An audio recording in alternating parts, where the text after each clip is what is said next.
Ever since Mr. Epstein passed away, it's never been the same. Spoiler alert, season 2 is on the way, so in the end, he obviously didn't kill himself. Just like Jeffrey Epstein. Jeff Epstein. Yes. Jeff Epstein. Yes, the financier. With the island. I'm pretty sure, with respect, if there was some news about Jeff Epstein, I would have heard. Eyes Wide Shut is an erotic psychological drama directed and co-written by Stanley Kubrick.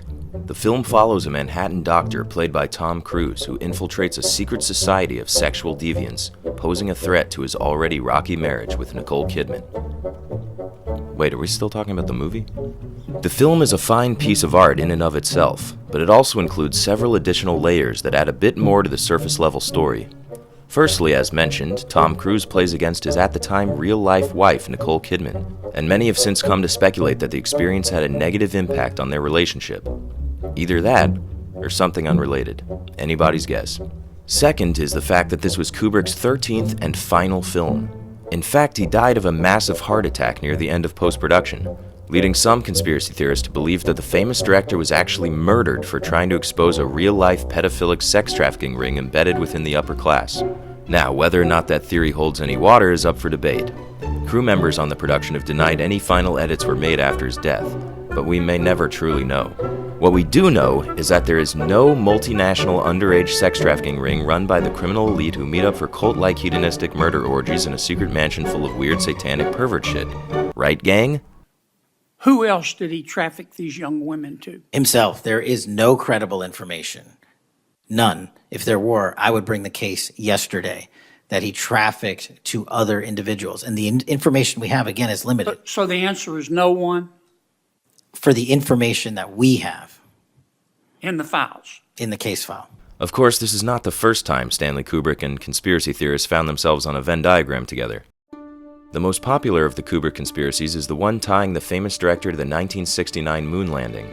The theory goes that Kubrick, having just proved his ability to realistically fake space travel in 1968's 2001: A Space Odyssey, was tapped by the US government to work hand-in-hand with NASA to shoot a fake moon landing for the public just in case it looked like the Russians were getting out ahead in the space race.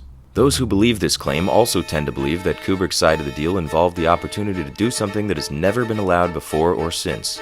NASA let him rent their state-of-the-art, top-secret camera equipment to shoot the 1975 war drama Barry Lyndon, which he lit entirely with candles and natural lighting. They also point to a series of clues in his 1980 masterpiece The Shining, which can be argued are a direct admission of his involvement. It can also be argued that it is not. But the conspiracy involving Eyes Wide Shut was always the craziest one. Until recently. And it got me thinking deeply about our own society. Shut up! I know he's your friend, but I don't care. You like to make your own way here in your own plane, didn't you? Where did it all go wrong? What was the catalyst? I mean, we've been very negative since Mr. Epstein passed away. And is there any hope in turning this ship around? If you're a party to that in the Senate, you are part of this cover-up that we are trying to expose. I am sorry if one of your billionaire donors is going to get embarrassed because he went to Rape Island. Well, to answer that question, we first need to go over the facts. Jeffrey Epstein. Yeah, I'm talking about Jeff Epstein, the New York financier. Yes! We're talking about the same Jeff Epstein. No. Jeff Epstein was first charged as a sex offender in 2006. You're going to want to pay attention to that number. It's going to be important later. Anyway, he's finally put away in 2019 during the first Trump administration, at which point he immediately hangs himself in his prison cell while on high suicide watch, with several security guards apparently falling asleep all at the same time and the camera shutting off. I'll tell you, there's one easy way. Let's call Ghislaine Maxwell. No, we're not calling Ghislaine Maxwell. His partner in crime, Ghislaine Maxwell, is sentenced for her role in luring underage girls to be abused by sexual predators in 2022. She's imprisoned for crimes she committed with Jeff Epstein. Ghislaine's in prison. Yes, stop calling her Ghislaine. How do you know these people? Donald Trump runs again in 2024 on the promise of releasing the Epstein files.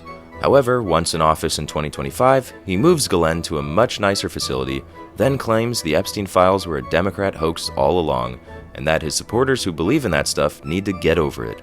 I think it's really time for the country to get onto something else, really. Now that nothing came out about me. Congress nearly unanimously passes a bill legally requiring the president to release the files, which he refuses to do. A month and a half after the legally required deadline, nearly half of the files are finally leaked. Instead of redacting the names of the victims, it turns out they redacted the names of the perpetrators. You know, people who sent emails like this. And this. And this. And this. So now you're probably asking yourself, when will justice come? Well, let's see what the president had to say about that.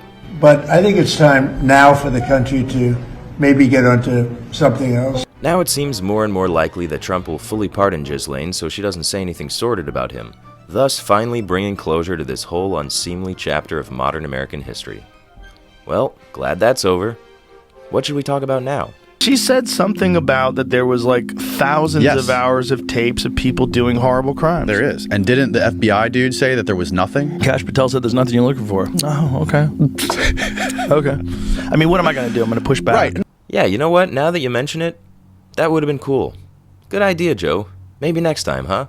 Okay. Well, this is a film channel, so let's see what Woody Allen is up to, and he's in the files. Here's an email where Woody Allen congratulates Epstein for getting released from prison after that little 2006 stint. You know, when he was arrested for pedophilia. But hey, you live, you learn, you marry your own daughter. Okay, let's get away from the arts. This shit is making me sick. Why don't we hop over to the technology sector and check in on our good pal Elon Musk, who last year tweeted this. Musk also claimed that he'd been propositioned to go to the island several times and had turned it down. But the emails paint a very different story. Now this brings us to the section I like to call the In Memoriam, where we take a look back at some of the spines that were lost over the last few years. They got videotape, and then all of a sudden they don't. You had the director of the FBI on this show saying there's no if there was, nothing you're looking for is on those tapes. Like, what? Why'd they say there was thousands of hours of tapes of people doing horrible shit? Why'd they say that? Right. Didn't Pam Bondi say that? Are you talking about Epstein or Diddy? Yeah, Epstein. Well, that about wraps it up for today. I know we were supposed to talk about Eyes Wide Shut, but in a way, I feel like we did. The story is far from over and serves as just another nail in the coffin of this fascistic and depraved administration. However, despite all that we've seen, I believe in the people. I believe in America and all that it truly stands for. And I trust that someday, maybe not as soon as we'd like, but someday, this long national nightmare will be over and justice will finally be served. Until then, stay safe, but remember, if you get arrested for protesting against the government, it's not the end of the world. In fact, unlike out here in the land of the free, they kill pedophiles in prison. Sounds like a much nicer place to me. Thanks for watching.